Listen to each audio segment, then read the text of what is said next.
Media outlets have now called that Republicans have taken the majority from Democrats in the U.S. House of Representatives in the U.S. midterm elections, while Democrats maintain control of the Senate, creating a divided government. From a market perspective, the size of the Republican lead in the House, which is well short of the red wave many expected, is less consequential when legislative gridlock results either way. Investors are likely to be satisfied by divided government, with several implications worth exploring. Let's take a closer look. Historically, equity markets and the economy have performed well after midterm elections.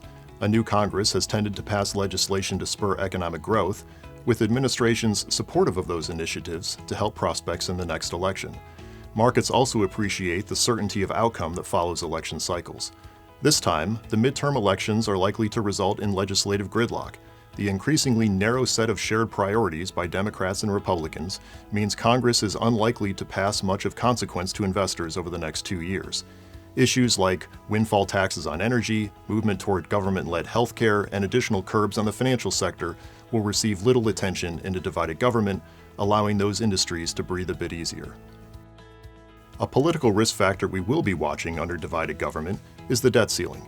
The U.S. Treasury is expected to come up against borrowing capacity limits by the end of the third quarter of next year. Republicans may attempt to use the debt ceiling as a means to negotiate spending cuts, but with only a small majority in the House, it will likely prove more challenging. This may limit the threat of volatility around the debt ceiling later next year, and it's possible the issue is taken off the table during the lame duck session.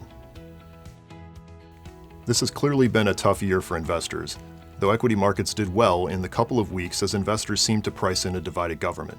However, this did not occur in a vacuum. Politics matter, but in today's environment, the outlook for inflation, central bank policy, and the resulting impact on economic growth are far more consequential. Those are the factors we expect will be the primary determinants of performance going forward.